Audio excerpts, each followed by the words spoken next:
The rack lights were the only stars I saw anymore.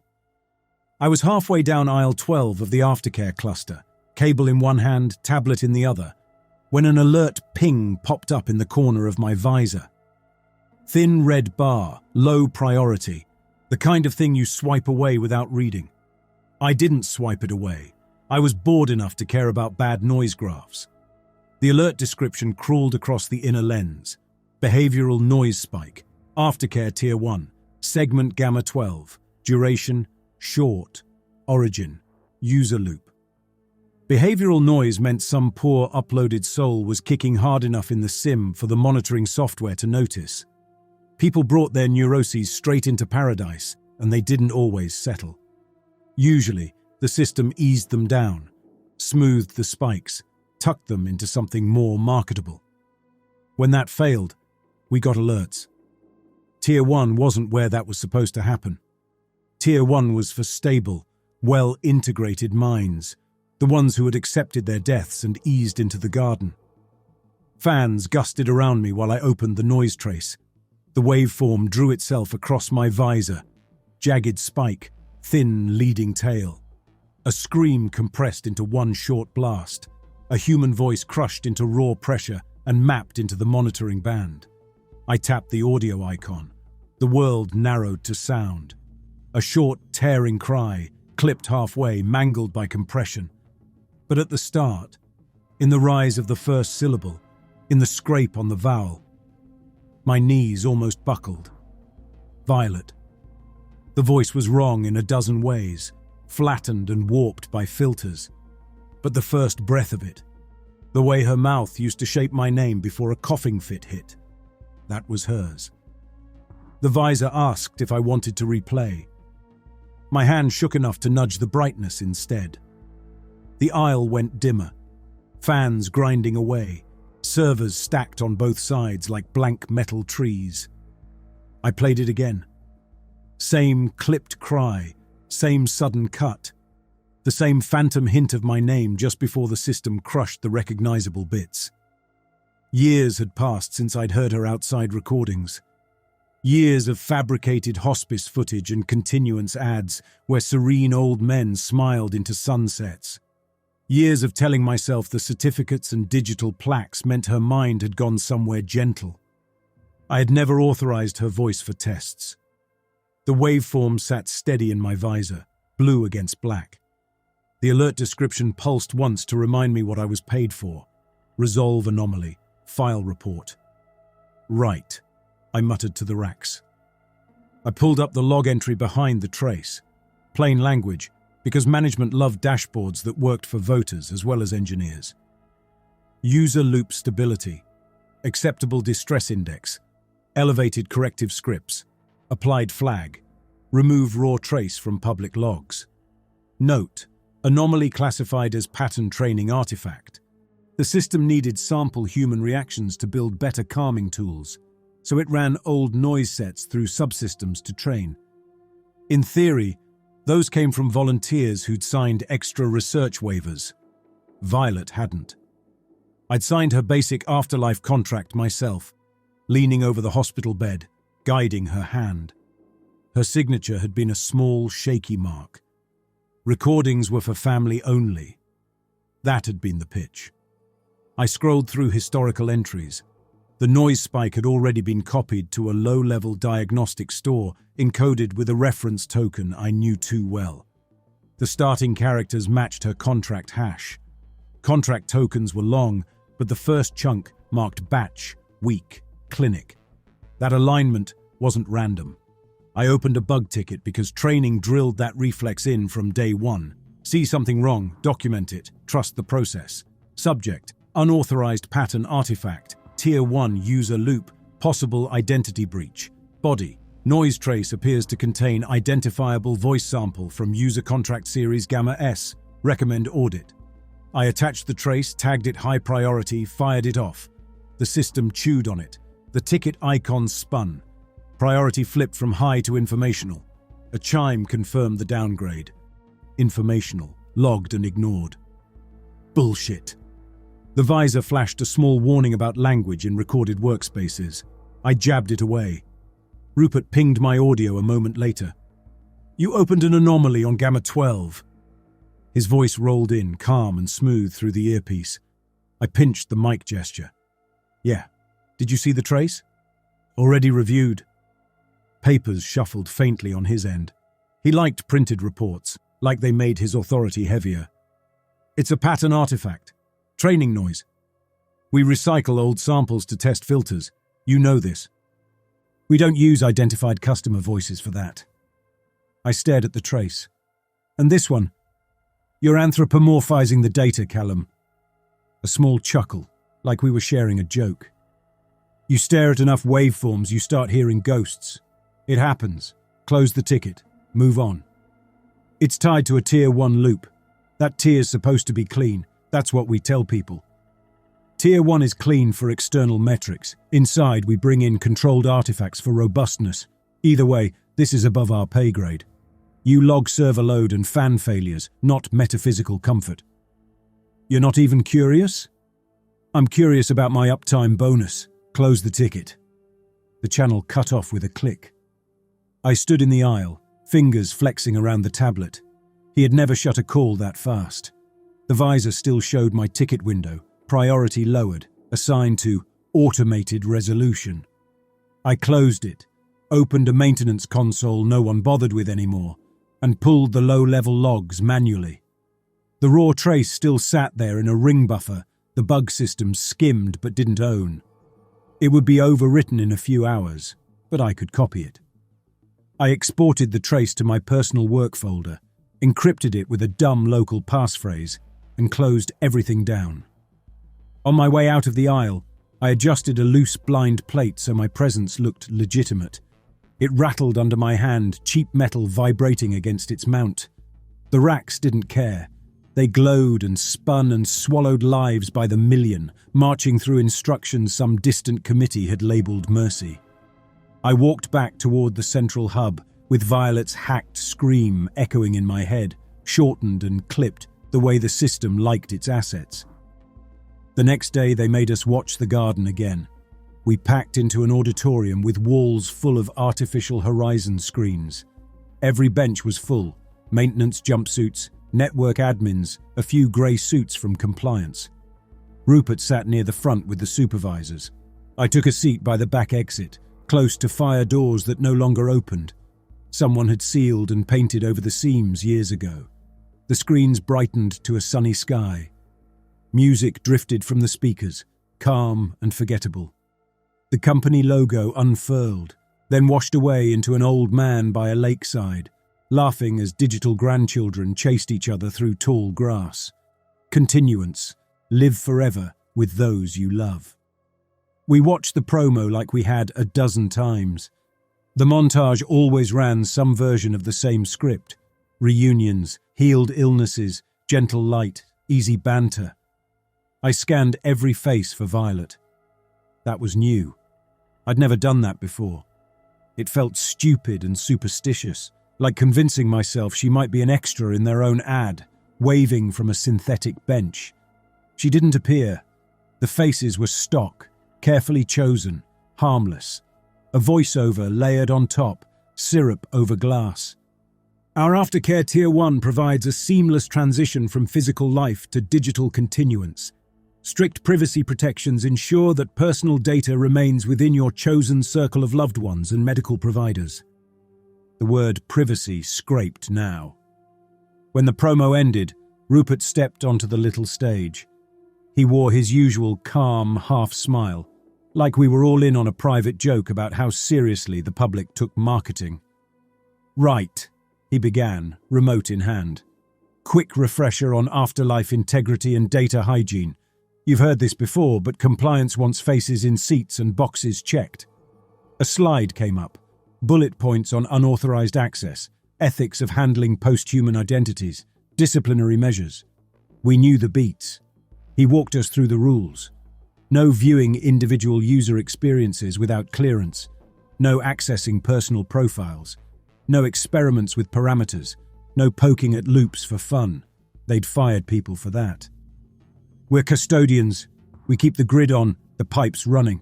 We don't pull power from random houses just to listen to what the screams sound like. A couple of techs near the front laughed. It sounded forced. My mind snagged on the word screams anyway. He advanced to another slide. Diagram of paradise shell outside, core processing layer beneath. A wall between, labelled behavioural noise filtration. Sometimes you'll see flags about noise storms, sudden spikes in user distress or excitation. Could be social contagion in a cluster, or outside interference from unauthorised grief feeds. Filters stop bleed through. You log the metrics, not the content. You're plumbers, not therapists. A hand went up. What about Tier 1? I thought those loops stayed stable automatically. No system is perfect, he answered. Tier 1 just has more aggressive stabilizers. Behavioral noise filtration stays on. You log metrics. You don't go chasing ghost stories. Understood? The attendance system cared more about our faces than our answers. As long as we looked roughly attentive and our implants confirmed consciousness, the training counted. I kept my expression neutral and nodded with everyone else. He rapped with the psych support reminder. If you feel overwhelmed by anything you see in logs, talk to the counselors. They're there for you. And remember, anomalous patterns are just the system learning, not anything supernatural. Another thin chuckle rippled through the room. Somewhere behind my eyes, Violet screamed again. My apartment looked like every other mid-stack unit in the government blocks. Narrow, tall windows, calming grey walls, a kitchen zone with a stove that only heated state-branded packages. The building knew when I came home. Lights adjusted. The entertainment feed suggested something light. I ignored the show menu and went straight to the small table by the window, dropping my work bag onto the chair. The apartment also knew Violet wouldn't be coming back. Systems had been updated after her death. In the months that followed, they probably logged a cluster of grief markers. They told me, in gentle language, that those markers helped tailor her environment to shared memories. I pulled my personal tablet from the bag and woke it with a thumb press.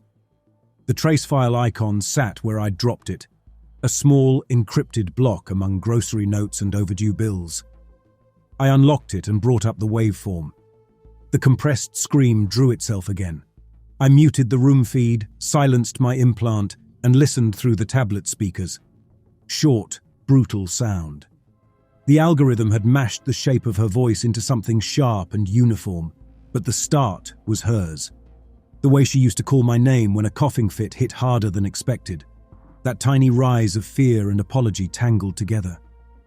I played it again, and again. Somewhere around the 7th loop, my lips moved with the opening sound. I closed my own mouth. I'd never let myself think about how much of my grief they'd repurposed either. The bracelet had seemed a small price. Wear it for half a year, answer weekly prompts, and in exchange they tuned her paradise to what she would have wanted. That had been the line. Maybe the bracelet had done more than feed her environment. Maybe it had fed the filters too, using my reactions to refine her distress. The thought sat in my head like a piece of metal lodged where it shouldn't be. I closed the file. The original afterlife contract lay under the tablet, printed on real paper and stamped by a notary, because some rituals still mattered to voters. Continuance logo in the corner, long legal terms in tiny font, signature lines at the bottom. Violet's mark was small, pressed down hard. She'd been in a hospital bed that night, thin and exhausted, eyes cloudy from painkillers. I'd held the pen in her hand, guided the stroke. "You're sure?" she had whispered. "You won't be alone." I'd kept my voice calm. "Continuance keeps you with me. No more pain. They'll take your memories, your voice, everything, and build you a soft space. That's what they do." She'd half smiled. "You trust them that much?" "I've read the white papers. It's good tech." I'd squeezed her fingers around the pen. "And if I don't trust them, what else is there?" She'd signed. I'd kissed her forehead. The nurse had carried the form away with professional calm. I pressed my thumb against that printed mark now, tracing the groove in the paper. "Trust them, or what else is there?" The scream replayed in my head. The word artifact sat under it, clinical and indifferent. My tablet buzzed with a work notification. I flinched and opened it. Reminder, shift starts 8 o'clock tomorrow. Mandatory wellness check for aftercare Tier 1 staff scheduled end of week. Wellness check. Sure. I pushed the tablet aside and stared out at the dark towers. Window lights speckled their sides. Tiny squares arranged into patterns some algorithm thought would make the skyline look more hopeful in drone shots. I wondered how many of those lights shone over apartments like mine, with grief bracelets in drawers and printed contracts under magnets. I wondered how many screams in the logs started the same way. Someone flagged your console, Jace told me the next morning, leaning on the side of my workspace with his usual jitter. He always started the day like that, bouncing on the balls of his feet as if the floor was wired into him. It had annoyed me for years, then comforted me when I realized it meant he was still him. I turned from the rack and lifted my visor. Flagged it for what? Pattern fixation metrics. He grimaced. Behavioral analytics put a little ring around your ID. You spent a lot of time on one noise trace yesterday. We're watched for staring too long at a graph now. We've always been watched for everything. He tapped 2 fingers against his temple. You know that. This one popped up in my feed because we share a permissions group. Thought you should know. Then thanks. He hesitated. It was Tier 1, right? I saw the segment tag. Yeah. His gaze flicked around the aisle. No one nearby. Hardware drone turned the air into white noise. You know the story, he said. Which story? The Scream Farm one? I frowned. That old rumor? He shrugged. Recruitment bar legend. Back when I started, an older guy bought me a drink and said continuance runs hotter when the dead suffer. That the afterlife clusters put out more energy when distress spikes. He called it scream farming. That's idiotic. The grid runs on cognitive throughput and raw data capture. Sure. Jace scratched his neck. Just telling you what people whisper when the training bots aren't listening. They say Tier 1's too calm to produce anything useful. Real juice comes from lower tiers. That doesn't even line up with how the pricing works. Lower tiers get limited runs, time slices, not torture. He studied my face. You're really lucky if you still believe that. I looked down at my console. Anyway, he went on, lighter again. I once saw a hidden dashboard. Metrics they don't show us. Curves for emotional intensity mapped to yield. Line jumped when distress spiked, and it wasn't on a research server. It was production. Where'd you see that? My visor tilted back toward him. Wrong place, wrong time. I was helping Lennox with a patch in core routing. He opened the wrong panel. It vanished quick, but I remember the labels. You know Lennox talks too much. Half of what he mutters is ghost stories. Sure, Jace grinned. But his clearance is real. If he's talking about hidden metrics, they exist somewhere. And if your console just got flagged for staring at a Tier 1 trace, maybe you brushed something they don't want us near. He straightened. Just don't get curious, okay? He wandered down the aisle toward his station, humming a few bars of something tuneless. I dropped my visor and pulled up the maintenance menu. Pattern fixation metrics. Behavioral analytics watching the watchers. I slid past the usual dashboards into the forgotten corners only old staff bothered with. System engineers loved hiding things under legacy tags. Lennox always joked that core truths lived under old names. A submenu called Thermal and Stress Testing Deprecated winked at the bottom of the list. I opened it. Charts filled my visor, nested panels of graphs and numbers. Headings read Stimulus Intensity, Subjective Distress Index, Energy Reclaim Yield. My pulse kicked. One graph showed a smooth climb as distress rose. Above it, a few outliers hovered higher, highlighted in another color. The legend called them paired anchors. I zoomed into the table behind the graph. Loops carried tags, long alphanumeric strings shortened for display. The first half was the contract series identifier.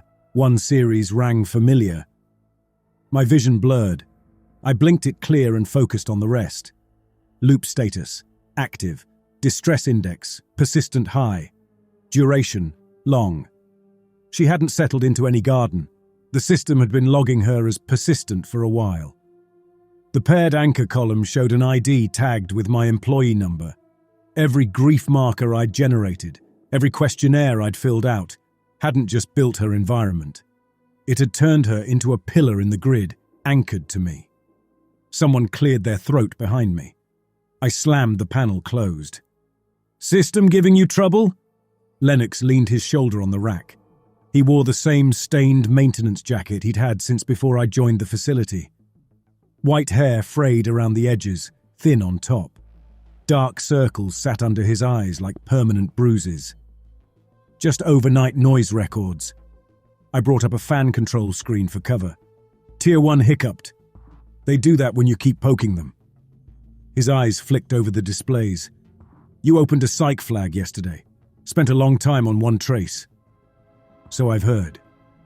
He watched me a while, gaze moving from my visor to my hands to the racks, as if checking for burns. "You're not the first," he murmured. "You won't be the last. Do yourself a favor and pretend you never saw more than a thermal variance." "You do that?" His mouth twitched. "I'm old enough to know when fixing a leak will drown me instead. Some faults are political.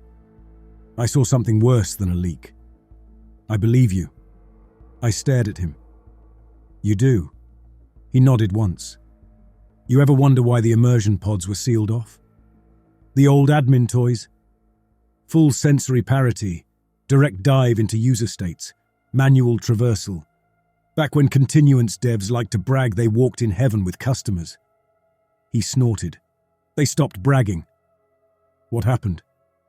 "Some went in and came back wrong. Some didn't come back.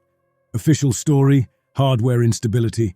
Unofficial story, they saw what the engine does to keep the lights on and stopped towing the line." "The engine." He lowered his voice. "You've noticed the grid's been more stable since continuance scaled up." "That's a coincidence," he shrugged. "Maybe. Either way, if you keep staring at those graphs, some suit who's never changed a fan will decide you're unfit for access. So I should ignore it. You should stay alive and out of whatever they use those pods for now." He straightened. "That's enough heroism for one lifetime." He pushed away from the rack. "We're down for a patch review later. If anyone asks, you spent the morning swapping bad modules in aisle 4. He walked off, hands in his pockets. The maintenance console sat on a neutral screen with fan speeds and temperatures. To anyone glancing over my shoulder, I was doing my job. Inside my visor, the memory of the graph burned. Red curve climbing with distress. Outlier points higher. Contract series Gamma S, paired anchors. My ID. I could have walked away. Let Lennox's advice stand. Pretend I'd misread a label. Picture Violet floating peacefully on a synthetic lake, the way the adverts promised. Instead, I opened a private notepad and wrote down every partial loop ID from that table, every label, every clue. Names for a crime no one else wanted to say out loud. The old wing started halfway down a hallway the public never saw. To reach it, I filed a routine maintenance request on an obsolete air handling unit. The system handed the task to me automatically, because no one else liked crawling through forgotten ventilation shafts. The walk took me past the bright glass lobby where visitors signed afterlife contracts and recorded goodbye messages. Clean suits guided them through with warmth. Outside the glass, the city rose in careful stacks, streets smooth and quiet. Government drones drifting between towers like lazy insects. Beyond the lobby, corridors narrowed. Security doors scanned my badge, then my implant, then my face. Each one opened with a heavy thunk. Polished floors gave way to stained concrete. Paint peeled along the lower walls. Old signs hung crooked, arrows pointing toward labs that no longer existed. At some point, the government decided it was cheaper to seal old wings than renovate them. No one checked them unless a fan blew or a breaker tripped. My footsteps echoed off dented metal panels. The immersion lab door waited at the end of a cul-de-sac of dead rooms. Its sign was half torn down, leaving only the first letters. Immer. Someone had spray-painted a crude halo around the word before the cameras went in. No one had scrubbed it. An old mechanical lock sat above the usual badge reader, relic from before everything synced with implants. I swiped my badge. The reader blinked red.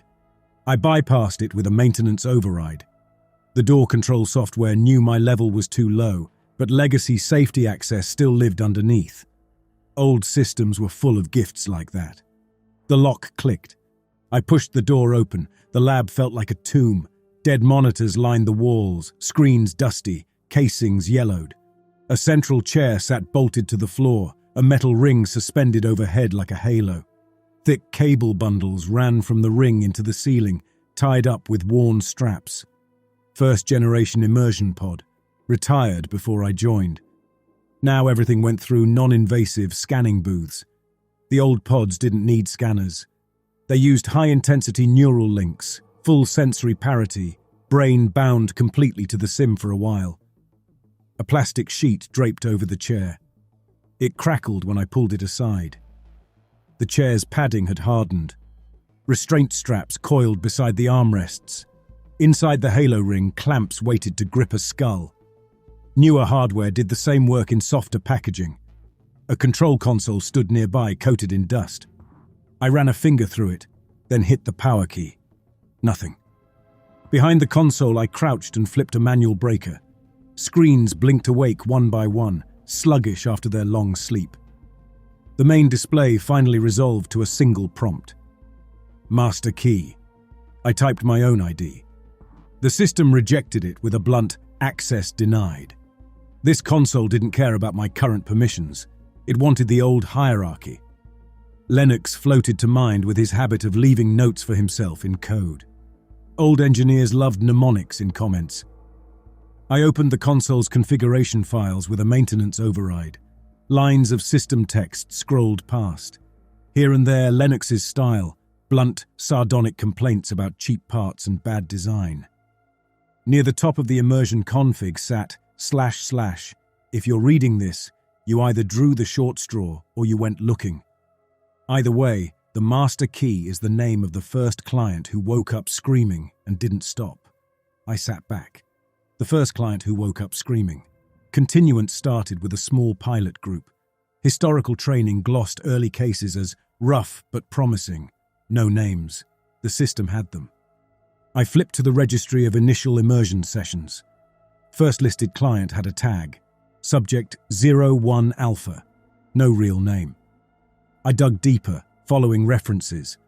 Early test logs sat in an archive, compressed but live. A search on scream duration pulled up a summary report. Subject, Wilfred Watts. Outcome, unstable. Notes, regained awareness during test, exhibited prolonged distress, never fully reintegrated. Wilfred Watts. I typed the name into the prompt, hoping the legacy syntax was simple. The console thought, then opened. Admin overlay flooded the screen. Options and warnings popped up. Immersion pod status, degraded but functional. Neural link calibration, obsolete. Developer traversal protocols, archived. I exhaled. I had a key. A warning sat under the immersion start option. Admin immersion provides full sensory parity with target simulation slices. Prolonged use may cause neural fatigue, identity diffusion, or irreversible dislocation. Do not enter user loops without explicit authorization and active supervision. A neat way to say, you might not come back. I walked to the chair and put my hand on the armrest. The padding crackled under my palm. If I went in, I could see past the polished shell and find the engine those graphs hinted at. I could see what they were doing to Violet. Or I could stay outside, safer but blind, while the system gnawed on her forever. I pulled my hand back. If I was going to dive into the same realm as the dead, I needed a way to hurt the machine, not just look at it. Back at the console, I opened hardware schematics. The pod's power feed ran straight from a local transformer stack into the neural amplifiers. Those pulled a massive spike at initiation, then settled. If I rerouted the return path through a few overworked bus lines and disabled dampers, that spike could bounce into the adjacent server racks. The result wouldn't be elegant. It would be destructive. I opened the power routing panel. Warnings flared as I pushed changes. Load instability. Fire risk. Good. I set a condition. If neural feedback from my session crossed a threshold the system had never seen, the pod would interpret it as catastrophic failure and dump the surge into the connected cluster. This wasn't some fantasy about saving everyone. At best, it would fry part of the farm, maybe crash the local node, maybe just cook my brain. But it would hurt something. I saved the configuration and closed the console. One more problem. I'd already been flagged as unstable by behavioral monitors. If I dove now, psych systems would light up. Security would track my badge more closely. They already were. My visor pinged as I walked back toward the hub. Mandatory psych evaluation, immediate room Delta 3. They didn't even pretend it was random. The psych room was smaller than I'd imagined. A bolted table, 2 chairs, cool air from a wall unit. A camera in the corner watched with a steady red light. A man in a dark government suit sat across from the empty chair. Short hair, neat beard, a badge on his lapel with a clearance color I rarely saw on our floor. He gestured to the chair opposite. Callum Hannon. My name in his mouth sounded like a diagnosis. I sat, hands loose on my knees. He studied his tablet for a moment. You've been at this facility 7 years. Almost 8. Maintenance technician. Physical infrastructure, minimal content exposure, clean performance record. His thumb moved. Until this week. Your console logs show unusual focus on a Tier 1 behavioral anomaly. I filed an alert. It was downgraded. I assumed someone handled it. Then why keep reviewing it? His eyes met mine. It looked odd. I kept my voice flat. Tier 1 is supposed to be stable. I wanted to see if it hinted at a hardware issue. You're not trained in behavioral interpretation. I know. That's why I flagged it. I thought someone who is trained could look. His fingers tapped the tablet once. You also accessed a deprecated thermal and stress testing module. I was checking if the anomaly lined up with any past load problems. Old modules sometimes show useful patterns. Those modules are outside your remit. He glanced up. Do you know why we have these conversations, Callum? You want to make sure we're not breaking anything important. We want to make sure our staff aren't falling into maladaptive narratives. He spoke like he'd said that phrase many times. The human brain loves stories. Ghosts in the machine, souls in wires, conspiracies behind every failed disk. I kept my face still. Your pattern yesterday matches early narrative formation, he went on. You latch onto a sound, decide it sounds like someone you lost, build around it. Violet's scream pushed at my teeth. I know how logs work. I know pattern matching errors. I also know my wife's voice. His eyes sharpened just a little. You believe the trace belonged to your wife. I believe it sounded like her. Do you think Continuance would misuse personal data from your wife? I don't know what Continuance does with all its data. That's above my level. That's correct. It is above your level. He spoke lightly, the words heavy. You're not responsible for policy. You're responsible for keeping metal from burning and fans from seizing. I held his gaze. You were told to close the ticket, he said. Yet you kept digging. That concerns us. Curiosity is useful. Obsession isn't. I don't feel obsessed. I feel cautious. You opened deprecated modules tied to experimental metrics you weren't cleared to see. I used my maintenance override. The system allowed it. The system is generous, he said. It doesn't always know what's good for you. He slid a document across the table. Paper again. They loved paper when they wanted weight. This is an addendum to your confidentiality agreement, he said. It clarifies that you understand behavioral anomalies and deprecated modules aren't your domain. It protects you and the facility. It commits you to leaving those areas alone. Review and sign. The text was dense but simple. Keep your hands off anything that smells like a soul. I picked up the pen. Part of me wanted to push it back, make him say the threat hanging behind this. Psych reclassification, reassignment, access stripped. Is this optional? You can decline. His tone stayed neutral. That would trigger a deeper review of your fitness for this role. Pending that, your access would be limited, including to Tier 1. Limited access meant no way to reach the immersion lab without someone's eyes on me. I'll sign. I scrawled my name. My hand barely hesitated. He watched, then slipped the paper into his folder. One more thing. His voice softened. Analytics show you and technician Jace Morell exchange a lot of off-channel messages. Has he discussed any narratives about continuance with you? Rumors, theories? Everyone here has rumors. We work in a server farm for the dead. The place produces stories. Any specific ones from Jace? He mentioned the Scream Farm story, that the system runs on pain. I shrugged. It's a joke.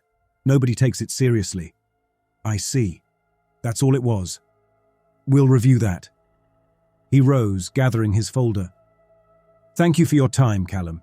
You're cleared for duty. We'll monitor your console usage for a while. If you feel overwhelmed, remember the support line. He opened the door and stepped out. I followed a moment later, expression blank for the hallway cameras.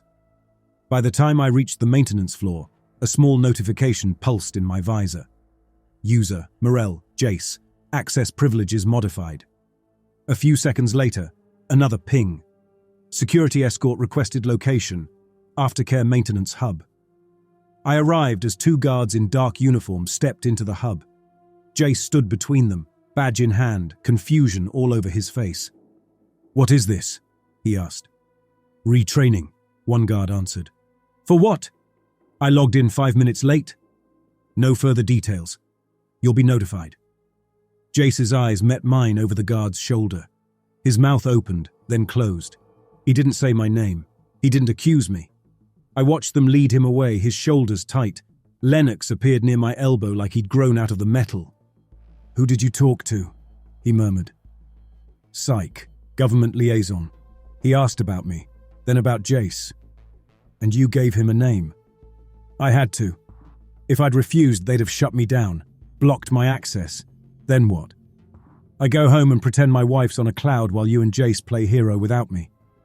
At least this way I can still reach a console. He studied me. You think that counts as justification?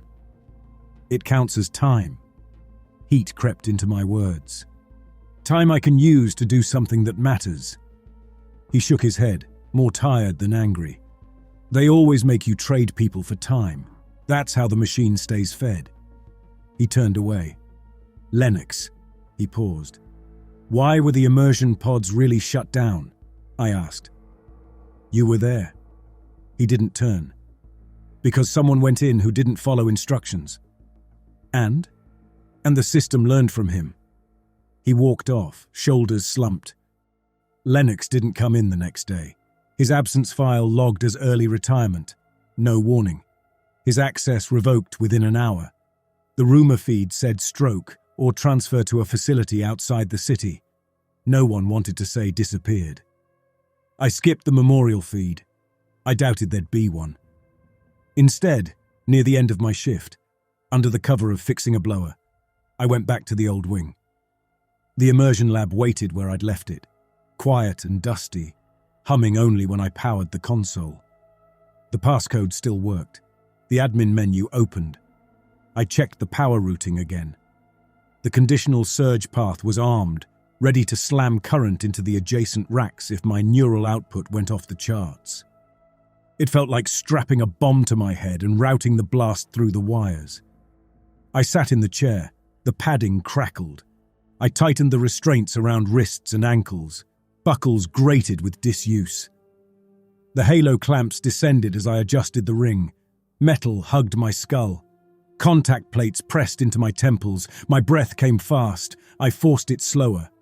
Beside me, the console glowed white. Pod status, neural amplifier readiness, heartbeat monitor. The system didn't care about my heart. It cared about the patterns it could pull from my brain. I selected Admin Immersion Full Parity. A confirmation prompt asked if I understood the risk of identity diffusion and possible permanent immersion. Yes, I pressed confirm. The halo hummed, clamps tightened. Tiny needles pressed into my skin, linking with implants I'd let them install when I signed Violet's papers. The world narrowed. For a second I was sure I'd made a mistake, that the hardware would fry me instantly, leave my body limp in this forgotten chair while some remote console logged the loss as a minor workplace accident. Something grabbed my senses and twisted. The lab vanished. I woke beside water. Sun warmed my face.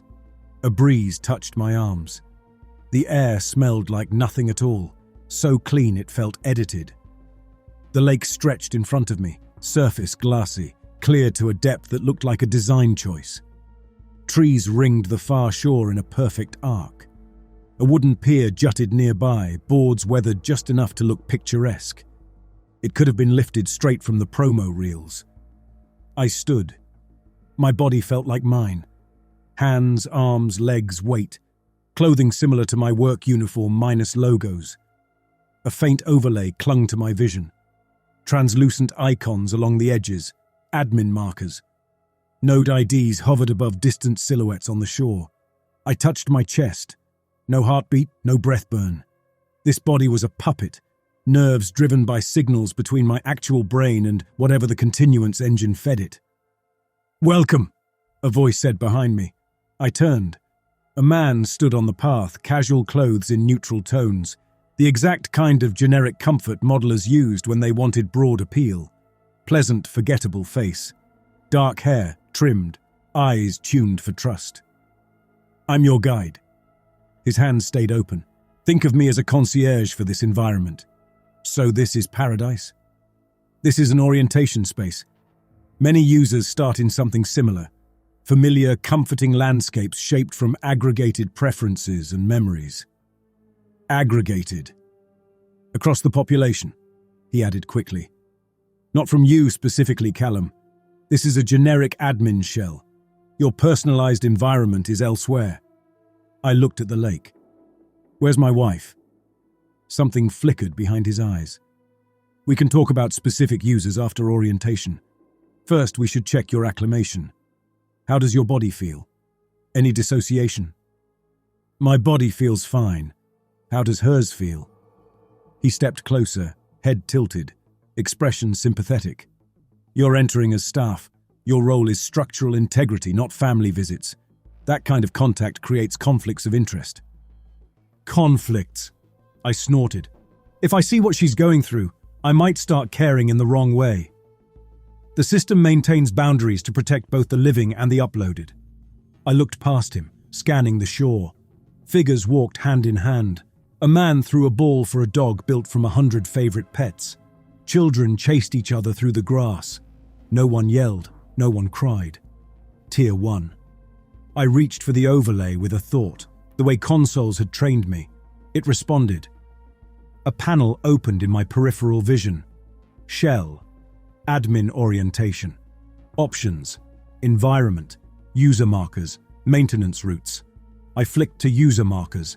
Labels lit up above each figure. IDs, names, statuses. All green. Stable. No contract tag for Violet. No Gamma S. Search, I thought. A prompt appeared. Enter user token.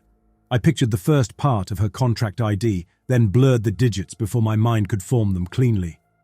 The interface took even that half-formed fragment and matched it. A list popped up. Several entries, all with her series prefix. Status, active. Tier, restricted. Loop type, aversive. Energy source, prime. Access, locked. Everything in red. The system was watching every spike in my signals. I tried to keep my face smooth. "Those entries aren't in your authorized view," the guide said. "You gave me admin overlay. You slipped in through a legacy access pattern." His tone stayed mild. "Our error. We'll correct that. I need this overlay to validate integrity. Isn't that why you pulled me in?" He studied me, then dipped his head. For now, you can keep limited access, but don't enter restricted loops. That's beyond your assignment and dangerous for your cognition. You're worried about my stability. We are. You're riding a deprecated pod and an unstable interface. That's already risky. We're trying to minimize extra damage.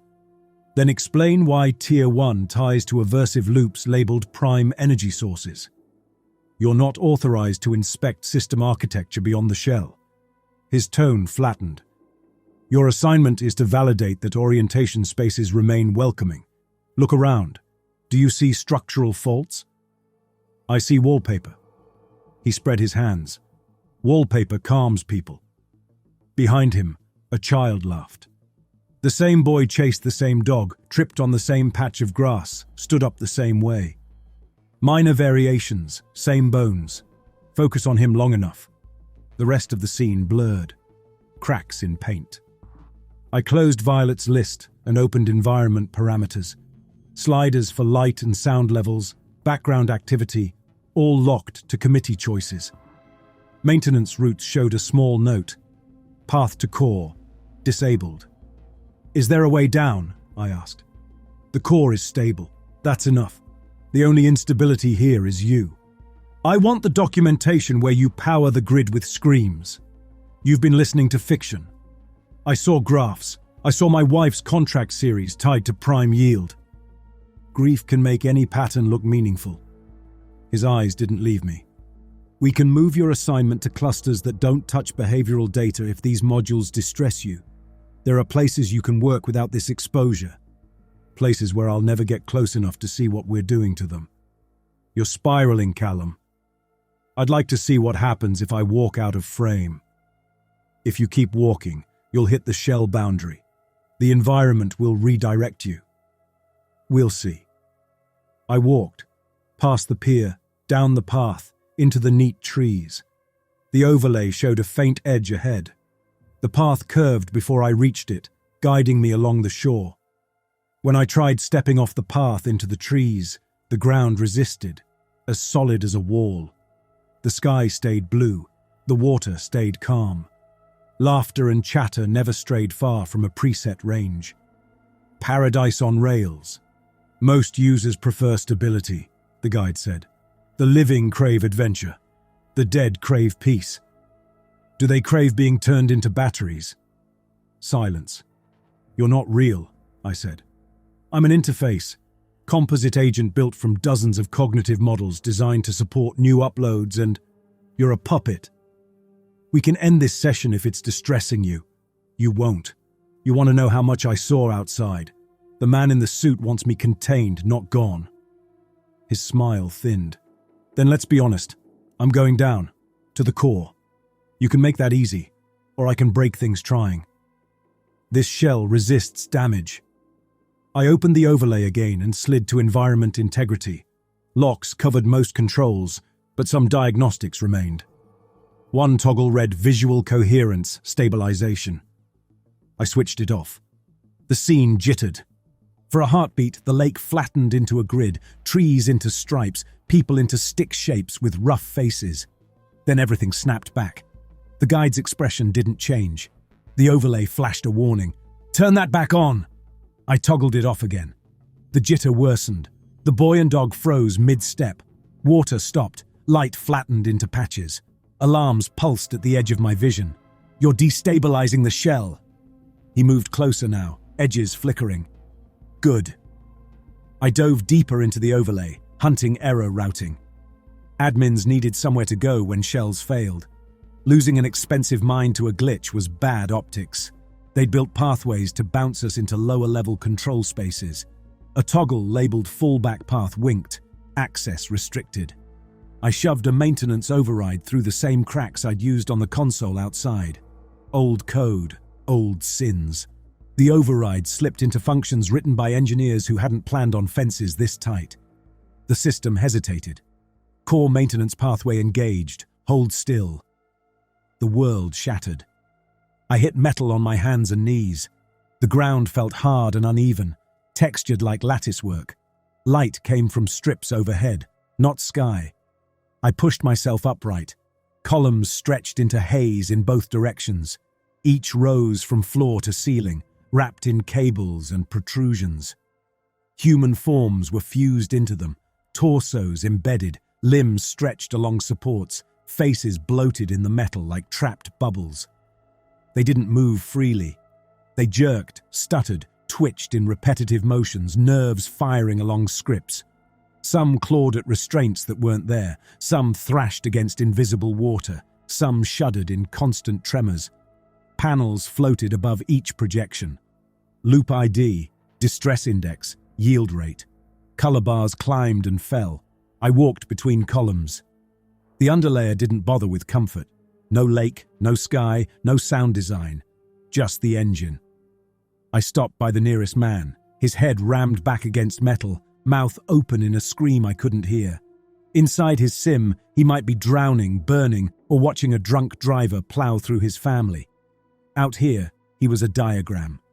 His panel read, loop age, 7 subjective years, distress index, moderate high, yield, efficient. A glow ran from the base of his column along a cable toward a distant spine. Heat from the processing was being reclaimed. The more his loop churned, the more energy the system took. Don't linger. I turned. A man in a maintenance jumpsuit stood in the aisle. His face had the same bland pleasantness as the guide's, but set harder. A tablet hung in his hand. An ID marker floated near his shoulder. Sentinel process.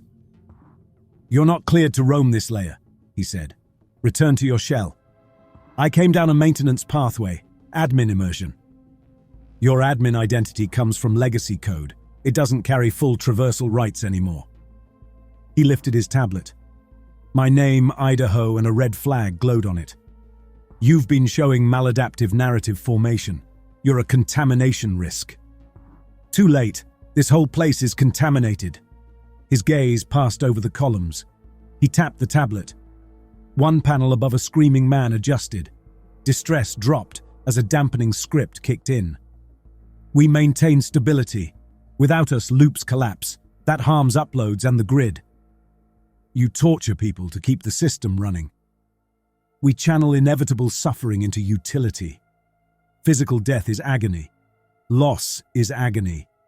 We harness it so the living world can endure. You keep them half dead. Stretch their pain. Never let them finish dying. That depends on contract tier. His tone didn't change. Tier 1 experiences adjustment, then stabilization. Lower tiers provide time-limited yields.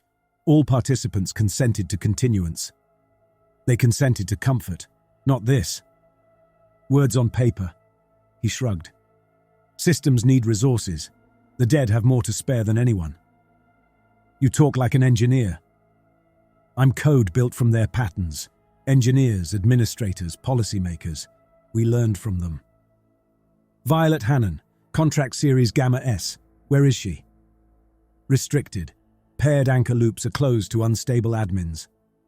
I'm not unstable. You're willing to compromise structural integrity for personal reasons. That's the definition. I'll find her. I opened the overlay and pulled up the underlayer map. The Sentinel's process pushed against me, but the pod's old privileges still carried weight. The map resolved. One cluster glowed brighter. Tags, Gamma S, Prime, paired. I started walking. The Sentinel moved with me, not touching, as if his directives couldn't quite decide between blocking and observing. You'll hurt others, he said. Any disruption of prime loops risks wide destabilization. Good. You're willing to wipe out thousands of uploads for one person. You already wiped out their chance at peace. I optimized it. Without them, the system halts. The economy crashes. Hospitals shut down. None of them got to vote on that trade. You made it for them. We made it for everyone. Columns blurred by. Men in fixed chairs with invisible straps. Patients on beds with monitors screaming. People frozen in mid-impact moments. Panels pulsed with distress and yield. I didn't stop. The Gamma S cluster rose ahead. Columns thicker, cables denser. The projected bodies here looked less human, muscles stretched, faces half-formed. Their panels glowed deep red. At the center stood a column with Violet's shortened contract ID. Loop age, high. Distress index, sustained severe. Yield, exceptional. Paired anchors, one active, one pending. I stepped closer. The shape in the metal wasn't exactly her, but close enough. The jawline, the slight quirk of her eyebrows, the way her lips parted. Inside her loop, she was somewhere else. Here she was, just a readout. "Don't touch the parameters," the sentinel warned. I ignored him and opened the loop view. The engine vanished. I stood in a hospital room. Violet lay in the bed, thinner than my memory, arms pale against sheets. Tubes ran into her arms. Monitors chirped. Bland paintings covered the walls. I stood by the window, watching her breathe. "Callum." Her voice cut through everything. The real timbre, not the chopped sample. The exact way she'd said my name when she was too tired to lift her head. I moved closer.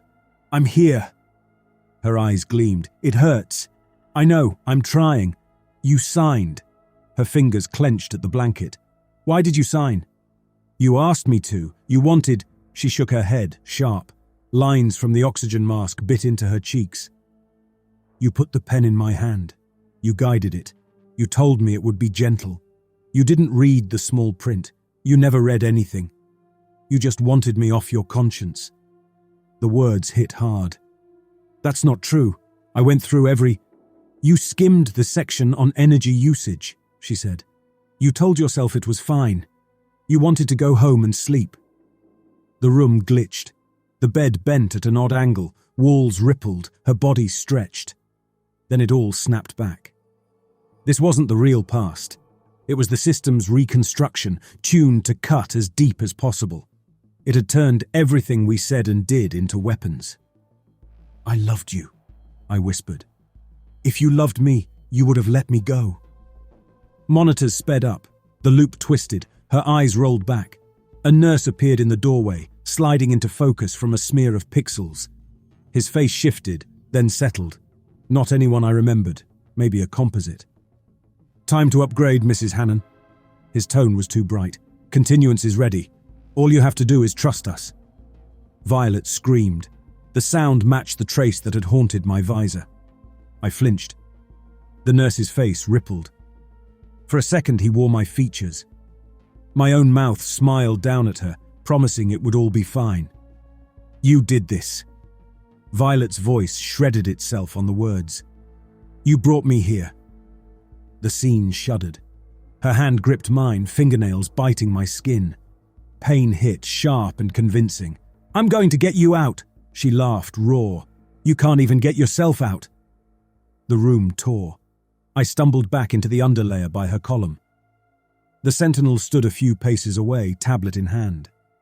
His face had lost some texture, as if my unauthorized access had cost him resolution. "You see now. I see you using our worst memories as fuel. I see you turned my guilt into a script." "Guilt holds better than fear," he said.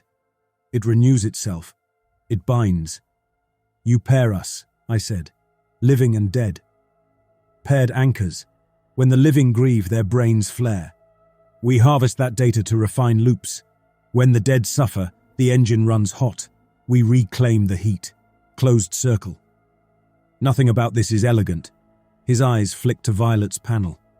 "Your grief markers have been strong. That's why her loop yields so well. You've been feeding it." Images flared. Nights in my apartment, clinging to her shirt, rereading old messages, answering grief surveys in detail. I'd thought I was helping her. I'd been sharpening her cage. "In a few weeks," the sentinel added, "your physical body completes its service. The transition committee has scheduled your continuance. You'll be uploaded as a paired anchor. Loops will cross. Yield will spike." "I haven't signed anything new." "Your original contract included a clause. Deferred upload for critical staff. They can move your date if grief or curiosity compromises your work." "They're going to kill me." "Transition you." I stared at Violet's projection. Mouth half open, eyes wide, fingers digging into nothing. "You don't have to fight this," the sentinel offered. "You can go back to your shell. We can smooth away edges, dull these insights, ease the transition." Program me into compliance. Support your adjustment. I laughed once. You know I can't do that. You can. Humans excel at looking away. You've done it before. He wasn't wrong. I'd skipped red flags in contracts, rushed Violet's signature, traded Jace's safety for my own access. Looking away was easy. No, not this time. Then you'll break things. We'll root around you. He lifted his tablet. Code scrolled. Revoking your admin credentials. A wave slammed into me. The overlay flickered. Menus grayed out. The underlayer blurred, trying to fold me into something softer. They were rewriting me midstream. I pushed back. Maintenance overrides had patterns. Engineers loved patterns. I fired off a string of commands through the same channels I'd used to reroute the pod's power. An error slashed across my vision. Force override detected. Conflicting commands. Identity mask compromised. Pain flared at the base of my skull along my limbs. Artificial, but my nerves didn't care. Memories slid. For a blink I was in my apartment with the contract, then at the hospital bed with the pen, then in the pod chair, then back in the underlayer. I anchored on one image, Violet's column, cables wrapped around it. The red bar. I held on to that.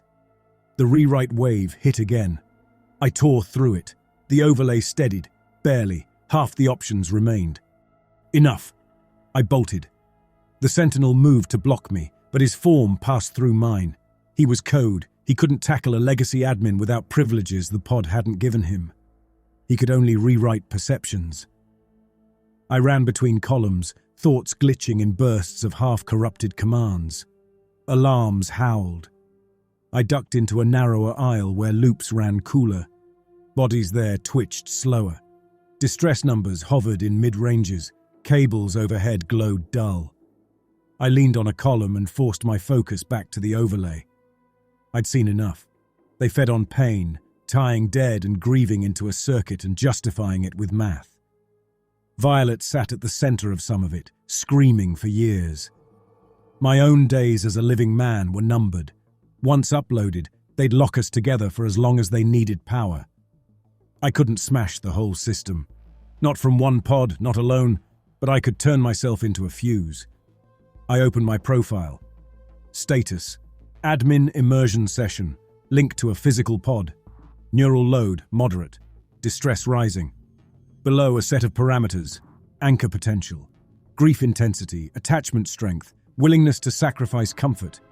Engineers had numbers for everything. I pushed anchor potential to maximum. A warning blinked. Setting anchor potential to maximum will route additional processing and energy flows through this identity. May cause instability. Perfect, I confirmed. New tags appeared. Prime trauma source, priority routing. That flag would drive more processing and more energy through me. If I overloaded, the surge would follow the path I'd wired in the real world. You're making a mistake. The Sentinel's voice carried down the aisle. I turned. He blocked the far end, tablet gripped tighter, expression edged with frustration. You won't hurt the core, he said. You might damage a segment. We'll rebuild. You'll only hurt the ones you claim to care about. I've already hurt them. This is at least honest. You're not thinking clearly. I'm thinking more clearly than I have in years.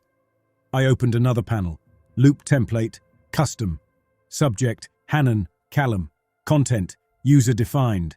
If they were going to use my pain, I'd choose the shape. I built a loop. Inside it, I stood again in Violet's hospital room. She lay in the bed, monitors tracking everything. The contract on a tray, the pen beside it. I picked up the pen. I can't do this, I told her. You already did. Her voice layered with others, again and again. In the doorway, Jace watched, hurt on his face. Guards flanked him. Lennox curled on the floor in the corner, clutching his chest, ignored. The nurse at the foot of the bed wore the Sentinel's face. Then Rupert's, then mine, cycling too fast to track. Every compromised choice I'd made stood around the bed, wearing bodies. I'm sorry, I said. No, you're not, they answered together. You just want this to matter. I nodded. Then let it. From inside the template, I flipped my own settings. Every dampening script off, adaptive routines disabled, distress locked high, escalation set to continuous. Most loops eventually softened. Mine wouldn't. I'd burn hot. I enabled it. Pain detonated. Every failure, every trade, every scream I'd ignored slammed into me, amplified. The system sharpened each one instead of smoothing edges. My mind tried to shut down. The loop hauled it upright again and again. In the underlayer, my projected body jerked. The panel above my columns surged. Distress climbed off the chart. Yield spiked. The surge rushed along the cables. Far above in the facility, the pod recorded a neural storm. The amplifier pushed harder. The return path I'd rewired shuddered. Through the overlay, glimpses bled in. Racks overheating, breakers tripping, fire suppression chattering under sudden load. Techs running down aisles, Rupert barking orders, alarms echoing both here and there.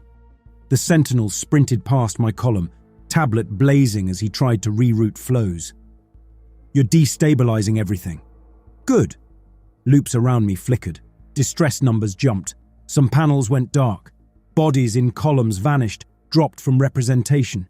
Their minds were being shunted elsewhere or lost. I drove the loop harder. Images doubled. Awareness smeared across frames. Me at the contract.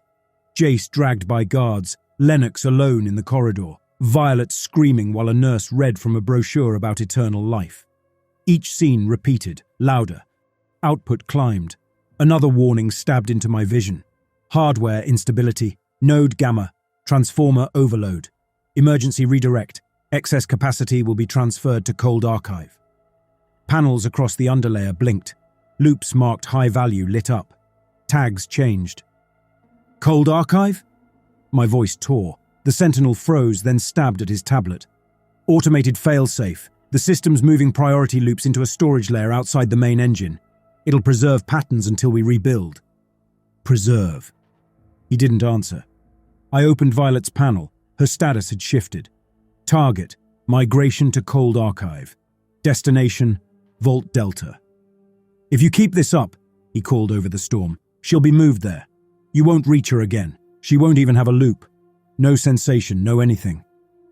Better than this. At least here she exists as experience, he shouted. There is interaction, even if painful.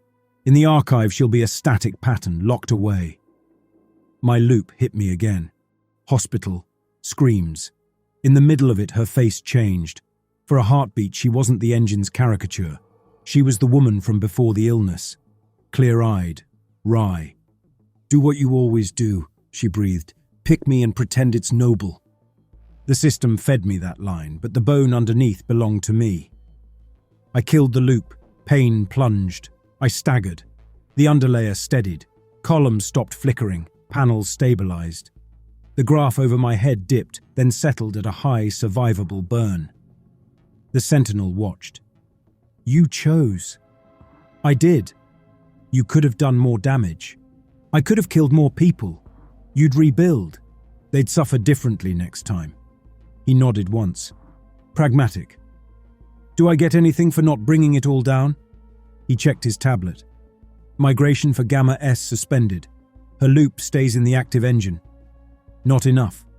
His eyes lifted. What else? A shard, I said. Isolated, off the main engine. A sandbox where you dump me and a Violet fragment. No scripts, no yield.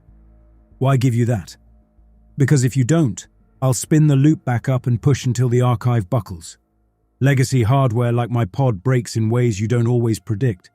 That risk outweighs whatever benefit you think you get from keeping me in circulation. He stared. You want a cage inside the cage, he said.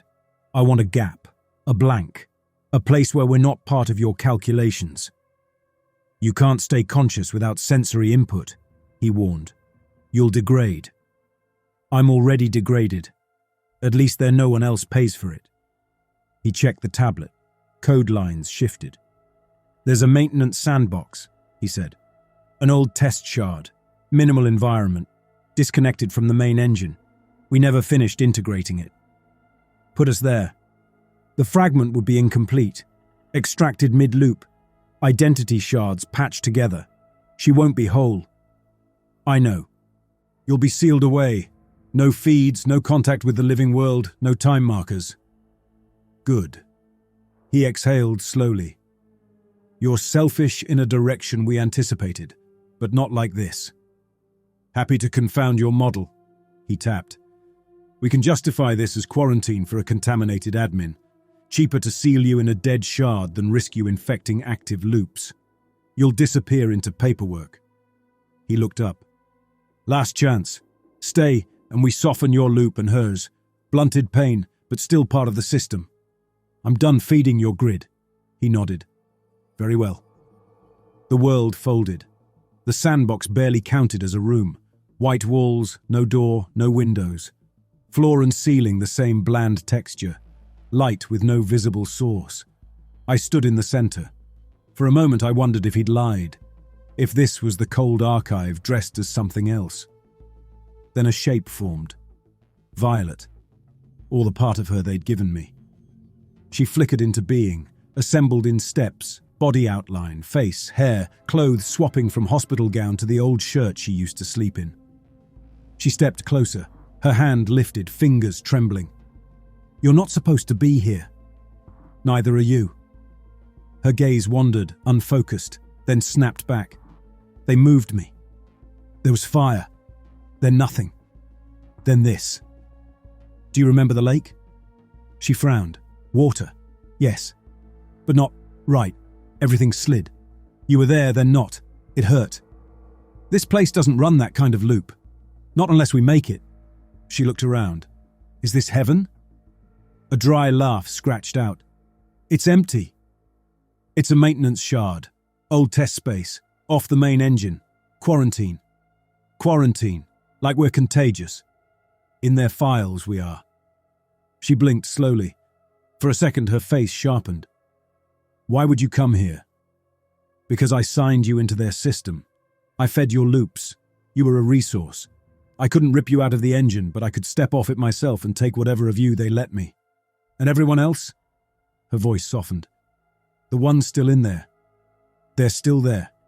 I burned some racks. I killed some loops. They'll rebuild around the gaps. You left them. I did. Silence stretched. I thought you'd try to save everyone, she said, a small brittle smile twisting her mouth. That's the story you liked. Heroic tech. Big sacrifice. I'm not a hero. I can see that. Her gaze drifted again, fuzzing at the edges. Do you remember the cabin? I asked. Our honeymoon. Broken heater. There was rain, she began, then shook her head.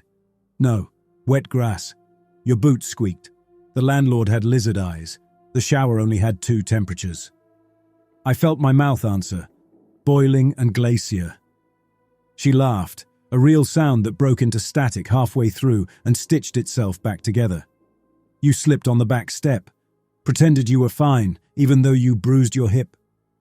I still feel that when a storm rolls in. There's no weather here. Probably for the best.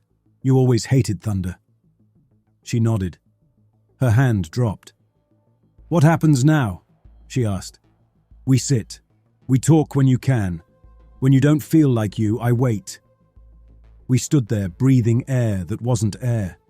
My mind reached for seconds, minutes, heartbeats. The shard offered nothing. Eventually, Violet crossed the gap and leaned into me. Her weight felt light, as if the system were afraid to commit. Her head rested on my chest.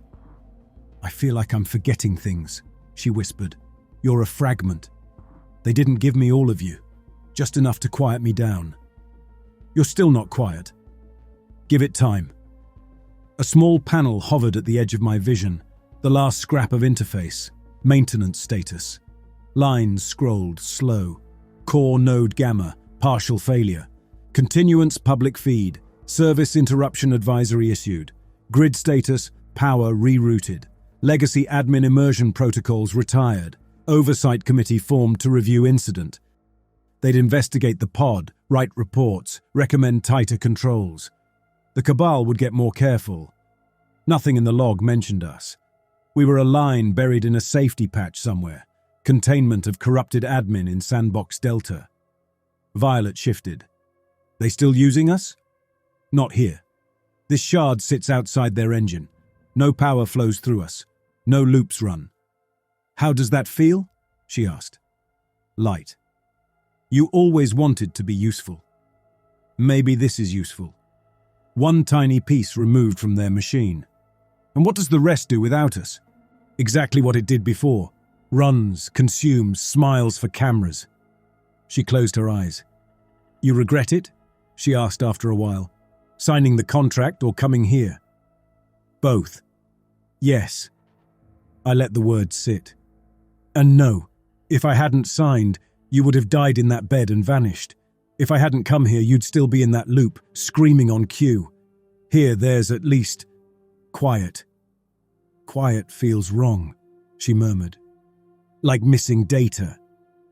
It is missing data. We can fill it if we want, or not. With what?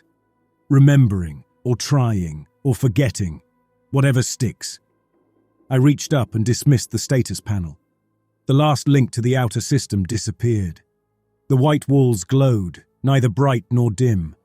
The room felt cramped and endless at once. No doors, no tasks, no checklists. Just us. One person and one damaged copy, floating in a dead corner of a machine built on other people's pain. You always said you wanted a place where nobody could ping you in the middle of the night about a leak, Violet murmured. I got it. You paid for it. We fell quiet. Outside this shard, servers spun. Loops churned. Men screamed into endless cycles, their heat turned into light for neat streets. Managers walked clean halls without ever hearing the true cost humming underfoot. Somewhere in those halls, my immersion pod sat dark and broken. A maintenance log marked it out of service. A small red tag probably hung from its clamps, do not use. If anyone ever dug deep enough into the archives, they might see a notation about an admin session quarantined to Sandbox Delta. They might wonder who Callum Hannon had been. They wouldn't find us. They wouldn't hear us. This shard didn't record our conversation for graphs. It didn't measure our distress. No one was making anything from what we felt. It wasn't justice or victory or mercy. It was a small, quiet failure in their design. Violet's fingers tightened faintly around mine. Tell me the lake again, she murmured. I pictured the water, the pier, the sky, the boy and the dog. Then I stripped away loops and glitches and scripts, kept only what I wanted. I described it to her, the slight give of the boards underfoot, the layered light on the surface, the stretch of the horizon from when distance still belonged to a world where we'd once been alive. As I talked, the white walls stayed bare. Nothing translated our words into numbers. No graphs climbed. We sat in that blank room, two damaged minds in a dead circuit, while the machines outside went on harvesting without us.